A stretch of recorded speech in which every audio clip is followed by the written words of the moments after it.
Now, Africa is known for producing some exceptional long-distance runners. The continent has produced many marathon legends and middle-distance superstars. And one country in particular has been a key face for all these talents, Kenya. The country has been home to top athletes like Eliud Kipchoge, Faith Kipyegon, and Bridget Kosgei. And given Kenya's legacy in running, it would be safe to say that the athletes here, especially these athletes who put this country and the continent itself on the world map, would be worshipped. But forget getting worshipped, the same country is slowly proving to be unsafe, especially for their female athletes. Ugandan runner Rebecca Cheptegei who recently in fact competed at the Paris Olympics, was allegedly set ablaze by her boyfriend in western Kenya's town of Endebess, the same town where Cheptegei has built a home and stays with her kids. She lives in the Kenyan town to stay near the many training facilities. These are the facilities that help her prepare for sporting events like the Olympics. But little did she know that this decision would come to haunt her. The athlete suffered extensive burns and was rescued by her neighbors. She is currently being treated in a hospital in Eldoret and is in critical condition. The couple were heard quarreling outside their house. During the altercation, the boyfriend was seen pouring a liquid on the woman before burning her. Now, according to a police report, the two were fighting over a piece of land. The argument intensified and the man set Cheptegei on fire. She's recovering in the same city, in fact, and that's the irony, that revolted and got the authorities to pull down a hideous statue that looked nothing like their legendary female runner, Faith Kipyegon. It was a disgrace to her achievements and her stature. That's what the people of that city said. And now, an incident like this. But here's the scary part. This is not a one-off incident. A country that is known for producing world-class runners has seen a pattern of these very female athletes being targeted often. Cheptegei isn't the first woman athlete who has been subjected to violence in Kenya.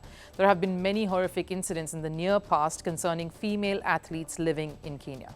Just 2 years ago, Damaris Mutua, a runner who represented Bahrain, was found strangled in a home with a pillow over her face. Just like Cheptegei, Mutua was living in Kenya so that it would be convenient for her to train. Mutua also used to stay in Ithon and train with her boyfriend, who is missing ever since the incident took place. And just 6 months prior, before Mutua's murder, a decorated runner, Agnes Tirop, was killed in the very same town, Ithon. Her husband was charged with murder, and horrific details from reports suggest that Agnes was physically assaulted on many occasions right up until her death. And unlike Cheptegei and Mutua, who were runners on the rise, Agnes Tirop was already an established athlete. She was a bronze medalist at the 10,000-meter event at 2017 and the 2019 World Athletics Championships. She finished 4th in the Tokyo Olympics. So clearly, if an athlete with her stature wasn't safe in her own hometown, what's to say of any of the others? And shockingly, all these incidents have been in areas around Eldoret, a place where athletes turn up to become Olympians because this has the best training facilities, the birthplace of running.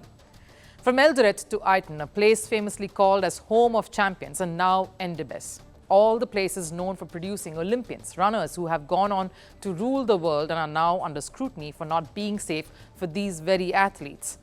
But only the women. Because these three aren't the only female athletes who've been targeted in the near past. There are possibly many other athletes who come to Ithon from all across Kenya only to face the worst circumstances. An investigative report, in fact, speaks about one runner who wanted to battle poverty by becoming an Olympic runner for Kenya. She obviously wanted to keep her identity private. Her trainer happened to be her boyfriend, who engaged in the most toxic environment that completely broke her. From taunting her that she wouldn't win big to even threatening to slit her throat. This is just one story. There could be many more. And these cases alone show similarities of being targeted by the one person the athlete knows best. A gender-biased targeting resulting even in death, which is somewhat a reflection of the growing femicide in Kenya. Kenya has one of the highest rates of femicide in Africa. A report in 2020 suggested that an estimated 47 women were killed every week. The numbers, a 50% increase from those recorded in the last decade alone. But despite these numbers, the incidents concerning female athletes is even more shocking, because if a place like Ithon whose identity is because of these Olympians and established international runners, is throwing up these disconcerting episodes.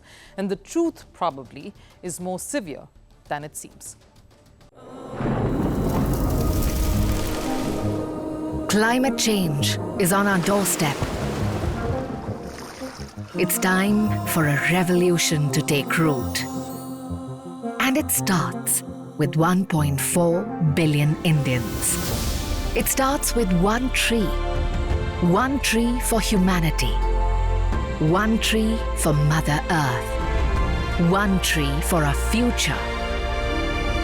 Project One Tree, a News 18 network initiative.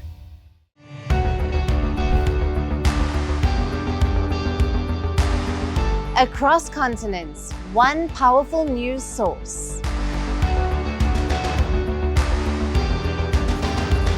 Bringing you diverse perspectives on the issues that matter.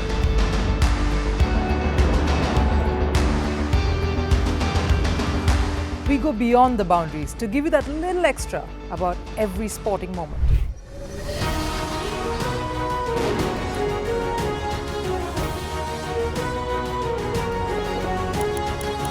So thank you for making Firstpost 5 million strong. We're counting on your support, and you can trust us to bring you the news unfiltered and unvarnished.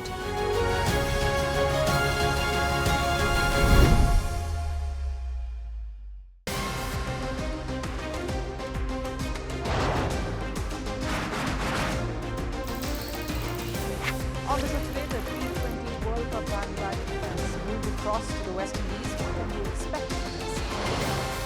Hello, I'm Alison Green, coming to you from Durban, South Africa. Today we have a special show. We'll start with a report on India's shifting nuclear posture. For the first time since India officially became a nuclear power. Hello and welcome to Firstpost America. I'm Aaron Ham, coming to you live from the nation's capital, Washington, D.C.